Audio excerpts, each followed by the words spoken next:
वजह से आप दूसरे प्रदेश के लोग यहाँ पर आ रहे हैं। आरटी जो भारत का संविधान राइट टू एजुकेशन एक्ट कहता है कि बच्चों को क्षेत्रीय भाषा में उसकी शिक्षा की व्यवस्था सुनिश्चित किया जाना अनिवार्य है। क्षेत्रीय भाषा क्या है? हमको बंगाल में नौकरी हो जाए, वो बंगाली बच्चे को मैं कैसे पढ़ा सकता हूँ? बंगाली हमको बंगाली नहीं आता है, उसको हिंदी नहीं आता है, हमको महाराष्ट्र में हो जाए, हमको कहीं और हो जाए, हम कैसे पढ़ा सकते हैं? तो संविधान का उल्लंघन करते हुए बहाली यहाँ पर हुआ, इसलिए डोमिसाइल लागू होना चाहिए। हम लोग उस वक्त साथ में थे, हम लोग का यह कहना था कि डोमिसाइल लागू होना चाहिए यहाँ, लेकिन नहीं किया। हम शिक्षा विभाग पर सबसे ज्यादा सरकार ने खर्च किया और सरकार ने शिक्षा विभाग पे खर्च किया, लेकिन आज शिक्षा विभाग के बारे में भारत सरकार का तमाम जो है वो क्या बताता है? नीति आयोग क्या बता रहा है?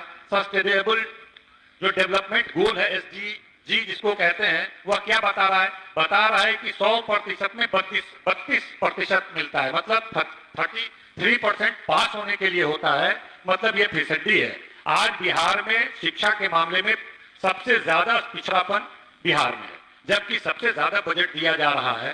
तब हम नहीं बोल रहे, तमाम जो क्वालिटी एजुकेशन के भी जो मानक हैं, उस मानक का भी अध्ययन करने पर वो तब उसके बाद यह तैयार होता है, तब इसकी रिपोर्ट जारी की जाती है। उस रिपोर्ट में आखिर वजह क्या है? इतने पैसे खर्च करने के बावजूद क्वालिटी एजुकेशन नहीं है। हमारे यहाँ जो मिडिल स्कूल में नाम लिखाते हैं, प्राइमरी स्कूल में मिडिल स्कूल में आते आते 20% बच्चे नामांक ड्रॉप आउट हो जाते हैं, हाई स्कूल आते आते फिर 20% हो जाते हैं, उससे ऊपर 87% बच्चे हमारे यहाँ जो है उच्च शिक्षा प्राप्त नहीं किए। ये देश में सबसे ज्यादा है कि लगभग 87% से एबव बच्चे हैं जो उच्च शिक्षा प्राप्त नहीं करते हैं। तो शिक्षकों की कमी है, कॉलेजों में जाइए कहीं आपको फैकल्टी नहीं है। और किस तरह से यहाँ पर व्यवस्था चल रहा है? हमारे नेता जब बीच में चुनाव लड़ रहे थे, उन्होंने कहा कि भाई हम आएंगे तो तमाम 10 लाख रोजगार देंगे। तो रोजगार केवल नौकरी देना और उनके जीवन यापन की व्यवस्था करना उद्देश्य नहीं था। नौकरी देने का मतलब है कि सेवाएं उपलब्ध कराना। अगर 5 लाख लोगों को नौकरी मिला, उससे 50 लाख और करोड़ों बच्चे जो गरीब दलित के बच्चे जो सरकारी विद्यालयों में पढ़ रहे हैं, उनको गुणवत्तापूर्ण शिक्षा मिलेगा। ये उद्देश्य था। ये उद्देश्य नहीं था कि 5 लाख लोगों को रोजगार मिले।